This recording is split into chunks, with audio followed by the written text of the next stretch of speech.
이제 예수님의 빈 무덤을 제자들이 다 확인했습니다.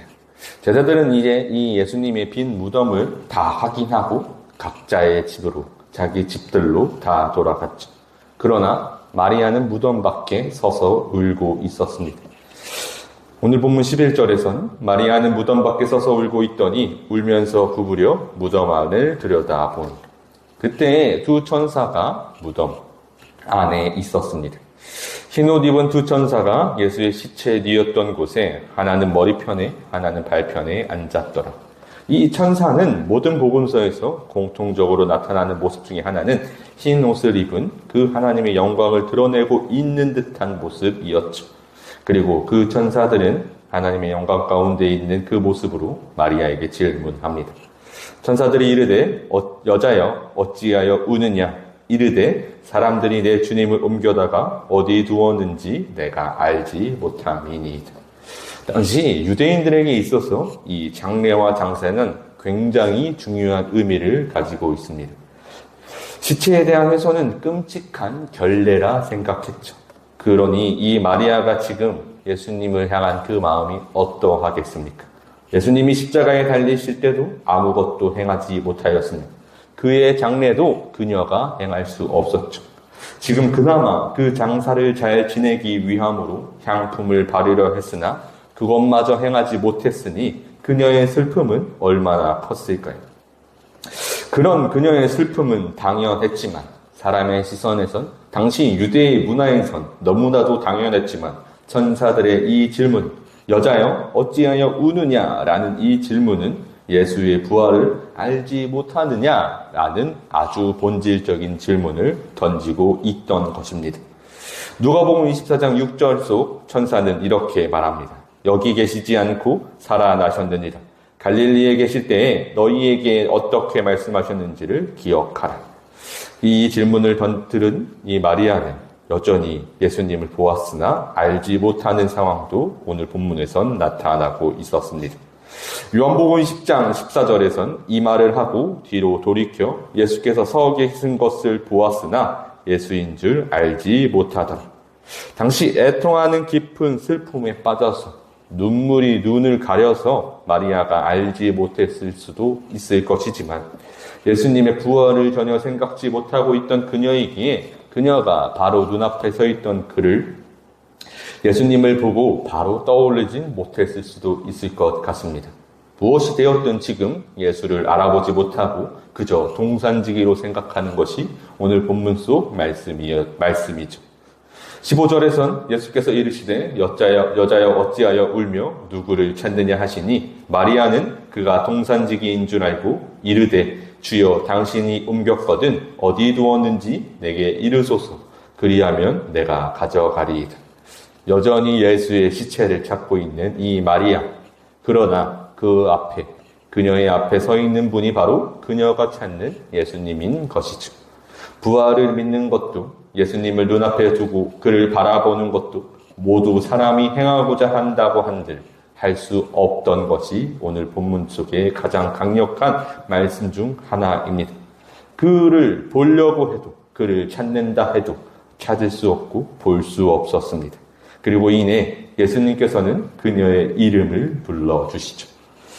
예수께서 마리아야 하시거늘 마리아가 돌이켜 히브리 말로 라보니 하니 그녀의 이름을 부르자마자 마리아는 깨닫습니다. 예수님을 향해 선생님이라 외치는 그녀는 예수님을 알아보는 그의 양임을 알게 하죠. 요한복음 10장에서 예수님께서는 자신의 양을 친히 부르시고 그 양들은 그 음성을 알아듣는다고 말씀하신 바가 있습니다.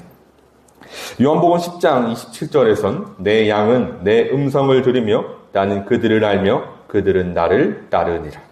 오직 그의 음성을 알아듣는 양들, 그녀의 슬픔을 예수를 만나고 알아보게 되자 그녀에겐 기쁨이 되었습니다.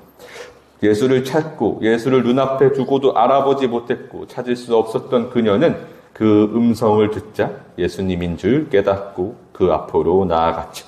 우리가 듣는 것이 아니라 우리가 들으려 하고 우리가 믿으려 하고 우리가 보려고 할 때가 아니라 주님께서 우리를 부르실 때 깨닫는 것이죠. 그러나 지금 예수님은 여기서 이 마리아를 향해 꽤나 놀라운 말씀도 전해주십니다. 나를 붙잡지 말라고 말씀하시죠. 예수께서 이르시되 나를 붙들지 말라. 내가 아직 아버지께로 올라가지 아니하였노라. 너는 내 형제들에게 가서 이르되 내가 내 아버지 곧 너희 아버지 내 하나님 곧 너희 하나님께로 올라간다 하라 하시니. 예수님은 이제 마리아와의 관계를 바꾸시려 합니다. 마리아는 지금까지 죽으신 예수님에 집중하고 있었죠. 말씀을 알지 못했고 부활하신 주님을 깨닫지 못했기 때문입니다. 그리고 지금 그가 부활했음을 눈앞에 보고 들었음에도 그럼에도 불구하고 여전히 예수님을 붙잡는 그녀는 아직 이전의 모습에 집중하고 있었다는 사실을 전해주죠. 그러니 예수님은 말씀하십니다. 나를 붙들지 말고 내가 갈 수 있도록 하라. 오히려 너는 이 소식을 전하라고 진정 깨달아 해야 할 일을 무엇인지 일러주시는 것이죠. 이때 예수님께서는 내 아버지이자 너희의 아버지, 나의 하나님이시자 너희의 하나님께 올라간다 말씀하시는 것으로 우리에게 확증되는 것은 예수님이 하나님의 아들됨입니다. 그리고 우리도 하나님의 자녀가 되는 것이지만 무엇보다 그 모습이 본질적으로는 조금 다르다는 것이죠. 태초부터 본디 하나님의 아들이신 예수님, 그리고 우리는 예수님이 행하신 그 놀라운 복음의 은혜로 말미암아 우리가 하나님의 자녀가 되게 하시니 우리는 그분의 양아들, 양자가 되었죠. 그러나 우리가 잊지 말아야 하는 것, 하나님 한 분을 같은 아버지로, 같은 하나님으로 모시는, 바라볼 수 있게 하는 자녀가 되게 하신 것이 복음에 담긴 놀라운 은혜입니다. 전적인 하나님의 택하심으로 우리를 양자로 삼으시니 우리는 하나님의 은혜 앞에서 감사가 넘치게 하는 것이죠. 그러니 예수님께서는 이 기쁜 소식을 전하라고 말씀하신 것입니다.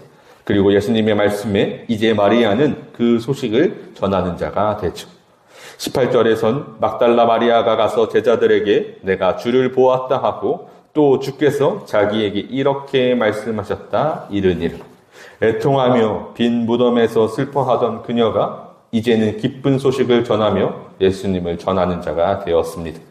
죽음에 애통한 우리가 이제는 부활의 참 소망을, 영원한 생명을 전하는 하나님의 자녀가 되었죠. 우리가 이 은혜를 바라보시기를 간절히 소망합니다. 이제 우리는 그 기쁨에 참여하는 자로 하나님이 택정하셨고 예수님께서 친히 그 부활의 기쁨을 우리에게 알려주셨습니다. 우리의 이름을 부르시고 우리의 자녀로 인도하시고 하나님께서 택정하셨던 그 은혜로 지금 이 자리로 우리를 인도하셨죠.